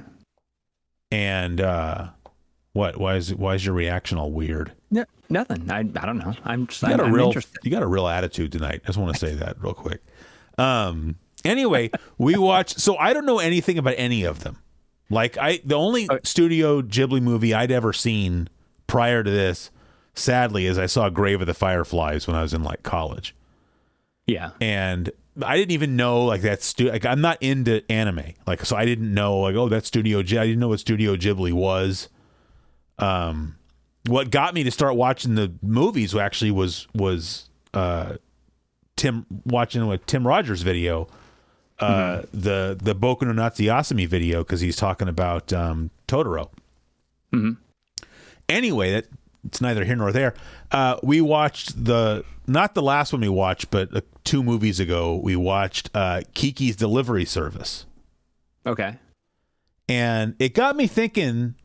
I mean, this would be a better question for like if we had like Jeremy Parrish on here, or if you would grow a pair, we could have Tim Rogers on here. But all I got is you two. But so I always thought it was weird that you had Cotton and Magical Chase. I'm like, why are there shooters? 2 unrelated. Like, why are there any shooters where the character is a witch riding a broom? But even more so, how is it that there's 2 separate unrelated games? Well, I mean, Cotton's a franchise, but 2 separate IPs that are like shooters with like a witch on a broom. That's like such a random thing. But then I watched Kiki's Delivery Service, which I had no idea what that movie was about, like at all, right? And, you know, of course, it's about, you know, Kiki's a witch and she's flying around in a broom. And that movie came out in like 91, which is like 2 years before the first Cotton came out. And probably therefore at least a couple of years before Magical Chase came out. And so it just made me wonder, like, did Kiki's Delivery Service, did that like start up sort of a little fad in the early 90s? Like, where probably Japanese pop culture, did they get into like witches? And then that's where Cotton and Magical Chase came from? That feels like the correct assessment. Yeah. But I don't know for sure. See, if we asked Tim Rogers that, he'd probably rattle off names. Oh, yes, that was this, you know, Yumazuro Yamamoto guy did this, and then that's another thing. And then actually this one guy that designed Cotton was an intern under Miyazaki at Studio J. He would know all that. But I just thought, like, to me, it was like I watched that and I was like, oh, I bet that's why we got Cotton and Magical Chase. Maybe. Good movie, though. I thought I enjoyed it. Yeah, it was a good movie. It's funny. I mentioned it to a friend of mine. Who is the assistant manager of Armadillo Music, 207 F Street in downtown Davis, and he said that Totoro and Kiki's Delivery Service are his two least favorite Studio Ghibli movies. And I said, well, why is that? And he said, because nothing really happens in either of those movies. And I didn't really agree with it. I mean, I haven't seen most of the other ones, so maybe they're more like action packed, but something like I really liked My Neighbor Totoro because nothing really happens, but in a good way. You know, it's like it's a cool little story. You don't have to have some epic. You don't feel like the other shoe's going to drop. Yeah, it's like not that. Well, but because of the kinds of movies I'm used to watching, that's what I was waiting for. Like I just figured like that the big Totoro, like, oh my God, he's going to eat May. You know, like that's something's got to happen. So but then nothing, and then but then like does. You know, you watch it and then the movie ends and nothing really happened, and I was like, you know what, that's pretty cool. It just had this is a little slice of life story. Nothing really changed that much. It was just the experience these little girls had living out in the countryside. But then I really didn't understand. He's talking about like nothing happens in Kiki's Delivery Service. I don't know how you can really say that. You know, like that's more of like a traditional, not good versus evil, but it's like a coming of age story, you know, for Kiki. And like, what more did you want to have happen? What good more movie, do you want? Yeah. Oh, but then the last one that I watched, have you seen Only Yesterday? No. Because that one didn't get officially translated and released in the West until 2016, even though that movie came out like 89 or 90 or something. That was the same guy that did Grave of the Fireflies. That's not a Miyazaki movie. Okay. And so it's interesting because I feel like Miyazaki's movies are all like, you know, Disney style family friendly movies. And then this other guy whose name his first name's like Isao. I can't remember his last name, but he makes his movies, it seems like are more like for adults, you know, like I wouldn't show a kid Grave of the Fireflies. I wouldn't want to like traumatize them. But I mean, Only Yesterday, it's nothing like Grave of the Fireflies. But I think if you tried to show a kid Only Yesterday, they would just think it was boring because it's really an adult story. It just happens to be a cartoon. Mm-hmm. But I thought it was really, really good. That's on Max, right? All those are on Max. Yeah, they're all on Max. Yeah, and Max is good because for all of the Studio Ghibli movies, you have the option. You can watch the English version, or you can watch the Japanese version with the subtitles. And somebody told me, I didn't know this. Somebody at work just told me, Kiki's Delivery Service, if you watch the English dub, the cat says something at the end of the movie to Kiki. Because that's like a big thing in Kiki's Delivery Service is that like she never regains the ability to talk to her cat. And it's like the dub like undermines that whole thing. Yeah. Like it, because at the end of the movie, there's like one of the scenes at the very end is like the cat jumps back on Kiki's shoulder, but the cat doesn't say anything. The cat might meow. I don't remember. But in the English version, they had the cat say something. So if you watch the English dub, now they're screwing with the plot. Those assholes. Yeah. Well, they have all those on there. I should really make it a point to watch them. I feel like it would improve well, my like I said, life. I've just never watched any of them, and they're just very interesting to me. You know, just because they're so much different than what I'm used to, I guess. Yeah. We're gonna start watching them in order, but we didn't like the very first movie. I think is Nausicaa. Just whatever sounds good. Nausicaa, the Valley of the Wind, and then Castle in the Sky. So we have to watch those, and then like the next 5 movies I've seen, and then I don't know what we get to after that. So I've seen Nausicaa. It's very good. Yeah, don't tell me anything. I won't. Like I literally know nothing. I love it. That's the best way to watch a movie. Like I turn on Kiki, and I'm like, oh, she's a witch. Best way to do anything. I had no really. idea. You know. Going in without any kind of expectation or have any knowledge. Well, yeah, but that's how you end up in a rural diner eating sheep's testicles. Because you just didn't know. Bringing it around. All right, so I think at this point we've given Mike more than enough time to come up with his list.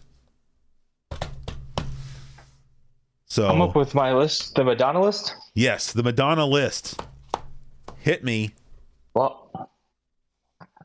we've got Material Girl. We've got what? Hold on, are these Papa Don't Preach? Hold on, are these in order? These are not ranked. I'm just naming it off the top. We'll rank them. Yeah, but we can rank them after. Well, that's fine. I'm just asking. Everybody, calm down. I'm just clarifying. So what was sorry? What was I? Was it? You said Material Girl and Papa Don't Preach. That's where you were. And La Isla Bonita. Ah, good. That's a good one.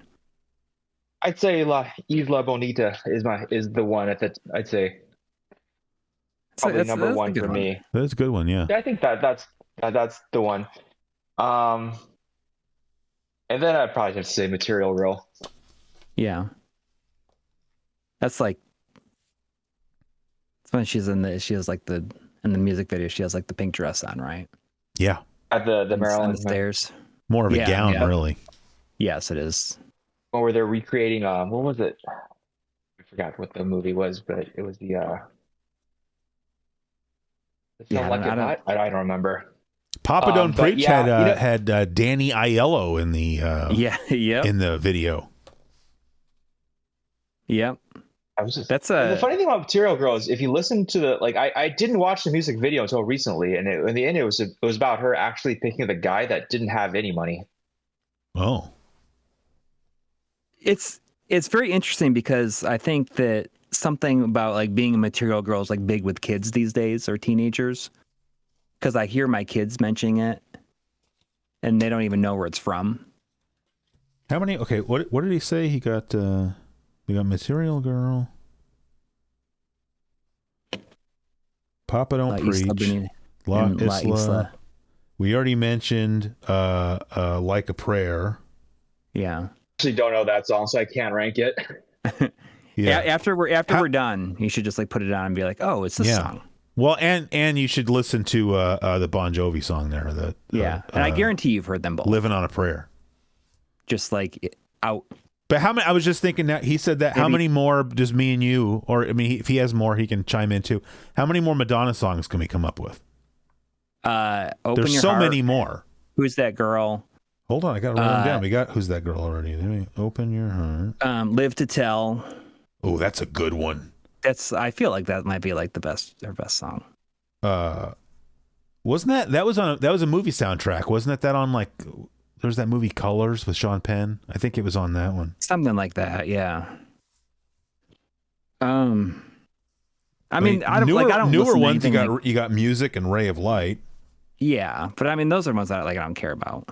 What? Ray of Light's a great song. I mean, it's all right. It's fine for what it is. Make me sick sometimes. I mean, I have True Blue. That's album. A good one. True Blue, Baby, I Love You. I have that on vinyl. I mean, I'm sure I could. But it's hard coming off, like on Virgin, the spot. Like a Virgin, I can't believe we almost missed that one. So yes, Like a Virgin and Like a Prayer are different songs. I didn't realize that. That's actually I never thought about that. I think Like a Prayer is more of like a sequel. You think so? Yeah, oh, yeah. Yeah. So when you guys talked about Like a Prayer earlier, like an hour or two ago, that's thinking Like a Virgin, but now, yes, Right. they're different. Yeah. They're different. They are different songs. Holiday. Holiday, yeah. That's an Borderline. Oh, that's a good one too. Borderline is that's like top 3 for me for sure. There's probably so many. I'm gonna feel so stupid not. No, I remember when I came up with this idea, like it was like a year ago, but I'm saying when I came up with the idea, I remember like looking it up, and I mean, she had a ridiculous number of hits. Yeah. Yeah. Yeah. Do we got to rank these, or can we rank them like? No, I wasn't trying to turn this into some long ass segment. I just okay. Maybe we can rank them. At this point, it's going to be hard. Yeah. Yeah, it's going to take us. We have to do it off camera. Come back with the rankings. I think we do need to come up with something else to rank, though. People like that. Yeah. The album rankings. Yeah. I'll work on that. I'm not going to come up with it right now. No, I wasn't trying to say you should. Like I said, you got a real attitude tonight. We should. That high noon is just like giving you, your belly is full of fire tonight. Yeah. I don't know. I'll see if I can think. I can't think of any more. That's fine. I'm sure there's plenty. I'm not trying to grind the show to a halt. How many did we have there? 1, 2, 3, 4, 5, 6, 7, 8, 9, 10, 11, 12, 13. How about Take a Bow? Oh yeah, for sure. Yeah. Was that the one? Frozen. Oh, that's a good one too. What's the other one? The one from that movie Vogue? with Joe Pesci? Vogue. Oh yeah, Vogue. Duh. Sorry, Mike's just like, come on. Well, I mean, pull your weight, Mike. You came up with like 3. Vogue. What is the one? It's like that's as far as I go, and yeah, I think everything I came up with is pretty old. Well, I mean, they're all pretty old at this point.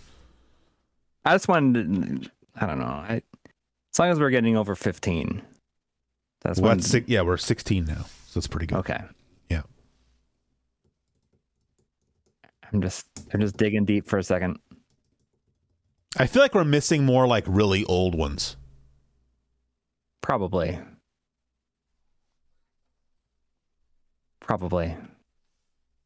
In the next episode, we can be like, I can't believe we missed that.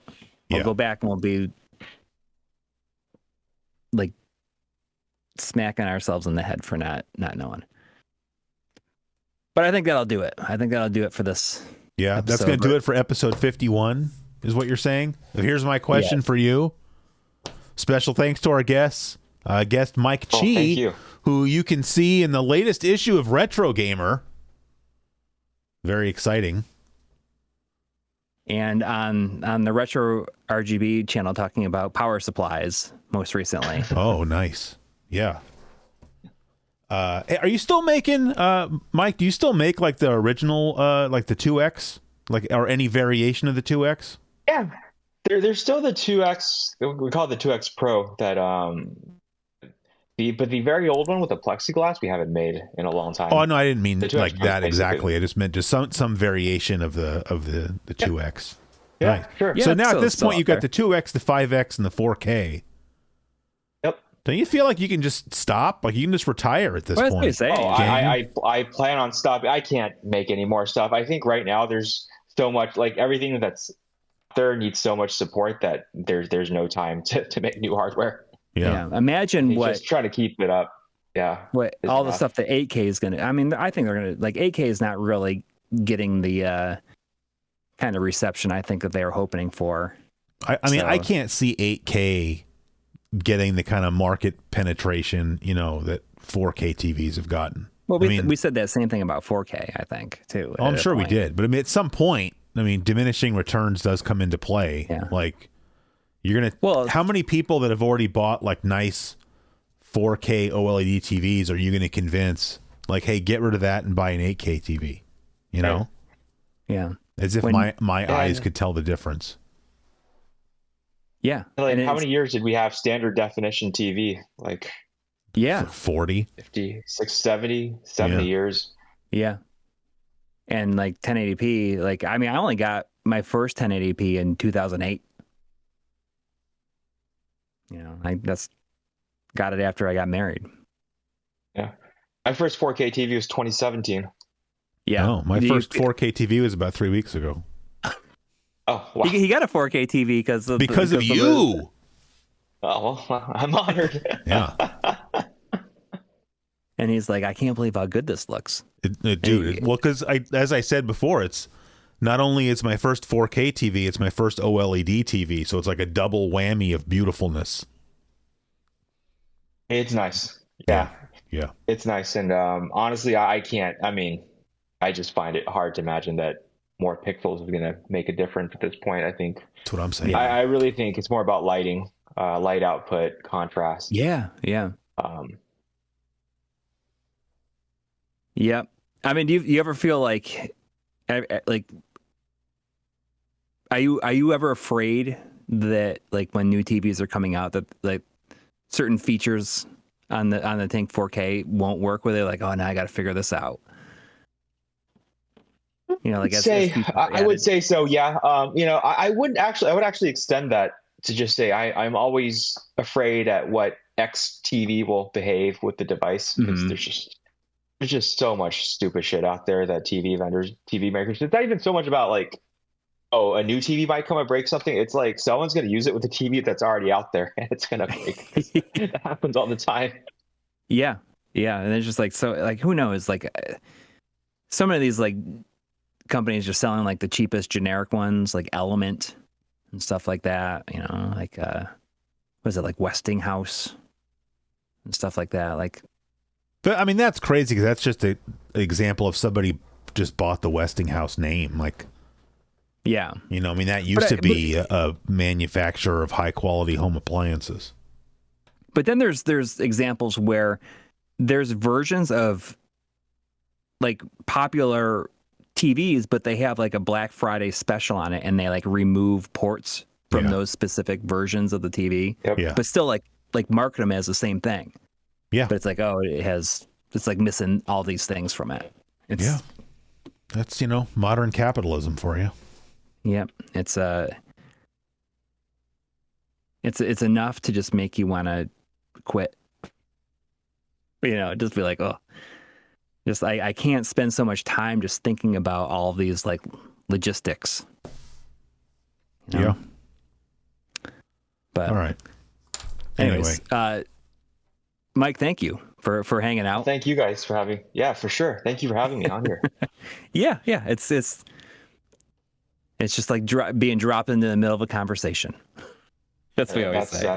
That sounds good to me because, you know, I don't know about you guys, but most of the time I'm kind of like just isolated. So I very much enjoy this. I Cool. very much feel like that. Well, come back again then. Anytime. Yeah. And I'll come up with some different questions for you. I'll go through the exact same. Those were some good ones, though. There were some, you know. I'm putting them in the bank. You know, that'd be kind of funny, actually, have somebody on here and ask them all that questions and have them back on like a year later and ask them the same questions and then hold their feet to the fire. Really? Well, last time you said.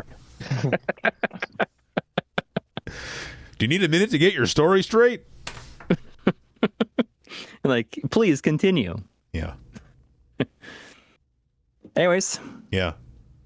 See you next time. Yeah.